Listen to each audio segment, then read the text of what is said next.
shot. Tapper back up the middle. Julian has it. Bobbles briefly. Throws to first, and he got his man. And the Twins are the champions of the American League Central. Talked about it in spring training. We followed through on what we said we were going to do. We said it. We did it. And now we really get to work. Tonight, we celebrate. Pop it! Give the Twins credit. They win the American League Central, and of course, bigger and better things next week. We'll get to that too. Derek Falvey runs the ball club, and he says, hello, Derek, congratulations. And I tell you, give the Twins credit here because last year was a terrible September. Your team did not play great. You got Correa back. You made some moves as far as the trade is concerned with Arise. You get Lopez, who's helped. And you regrouped quickly after what was a disappointing 2022. Organization deserves some kudos. Let's start there. Go ahead. Yeah, it was clearly a tough year, tough September last year. But ultimately, we went into the offseason trying to build out our team, build out the depth, make sure we felt it was a good core. As you just mentioned, some of the guys that were on it, we had to make some tough calls and go acquire some premium players like Pablo Lopez, who's been one of the best pitchers in the American League this year in our minds. And so with he and Sonny Gray and Joe Ryan, those guys have led us all through the year. Kenta Maeda, Bailey Ober, our pitching has been really a force for us. And ultimately, our position player crew in the second half of the year did exactly what we hoped it would and gave us a chance to separate ourselves in this division. Derek, it's funny. I think most of baseball says a big yawn. All right, somebody had to win the American League Central. The Twins are only going to win 87, 88 games. Let's not go crazy with their postseason record. I would think that chip on the shoulder could help you next week. Let's discuss that. Go ahead. Yeah, our focus has always been on what we can control, which is play the game that's right in front of us.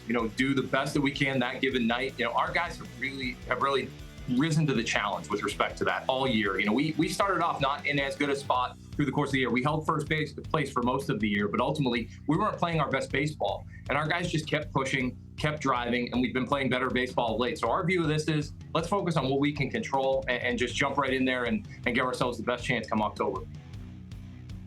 There you go. All right, before we do that, let's do some injury scenarios.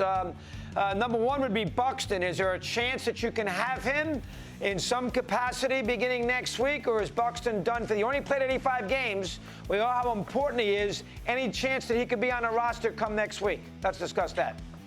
Yeah, so we'll evaluate that through the course of this week. He finished the rehab assignment playing in St. Paul just the other day. AAA season ended there, so ultimately there's no more minor league games for him to play. But we'll continue to get him active, live ABs against some pitching. Try and keep him moving like some other IL players for us, and see where we're at the end of the weekend. As you said, we have a couple other guys too that we're working through. But ultimately, we know that if Byron's healthy and ready to go, he could be a big factor and an X factor for us. And I'm hopeful that we'll see through the course of this week where it takes us.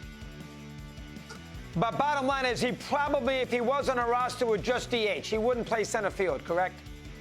Yeah, most of the time that we brought him back, now that he's dealt with some of that tendonitis that put him back on the IL for a period of time there, our focus is going to be on just how he can impact us on the hitting side of the game.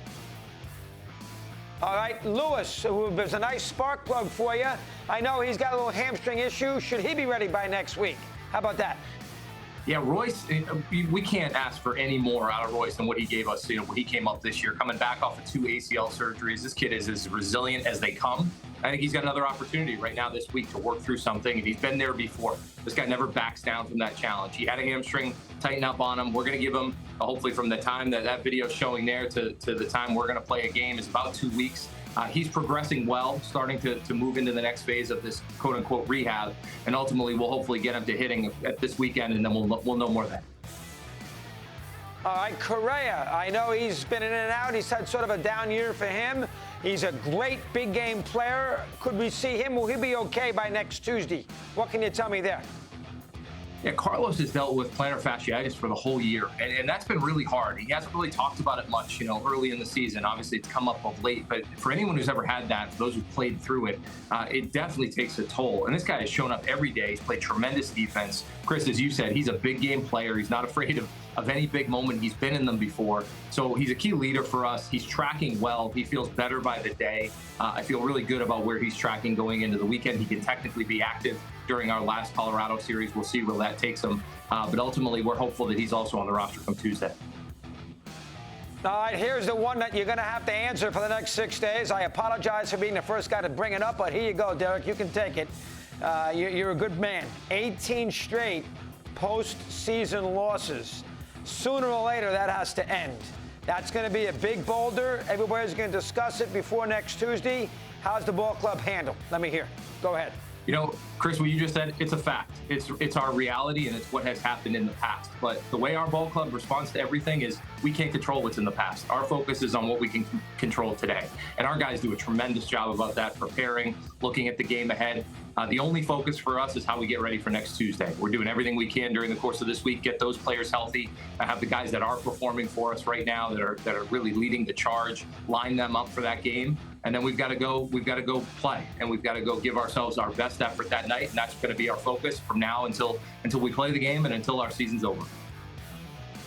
Yeah, you're going to hear it. Let's hope you guys respond. I'm assuming Lopez, I know you haven't announced it, so you're probably not going to give me a little nugget, though I appreciate it. I would think Lopez and he would go game one, and Sonny Gray would go game two. Is that, and then maybe game three will let Joe Ryan pitch? How is the rotation going to stand here Tuesday, Wednesday, Thursday? What can you tell me about that? Yeah, I think in Pablo and Sonny, no secret there. Those guys have been absolutely excellent for us all the way through. Two of the best pitchers in all of baseball this year, and I think those guys will lead us off. You see the way our rotation's lined up right now, lines up with Pablo and Sonny, so we'll keep that in order. And Rocco will work with the staff and talk through some things around that Game 3 conversation. But it's nice to walk into hopefully a playoff series looking at what Pablo and Sonny can bring to the front end of a rotation and a bullpen that's been deepened by a few guys that have joined it over the last couple of weeks. There you go. Obviously, you can put Maeda in there if you have to do it. Now, listen, you don't know who your opponent is. You played very well against Texas, but they're going to probably win the division. So it's, it could be Houston, it could be Seattle. All you want is them to wear themselves out through Sunday, correct? You're not going to tell me who you'd rather play.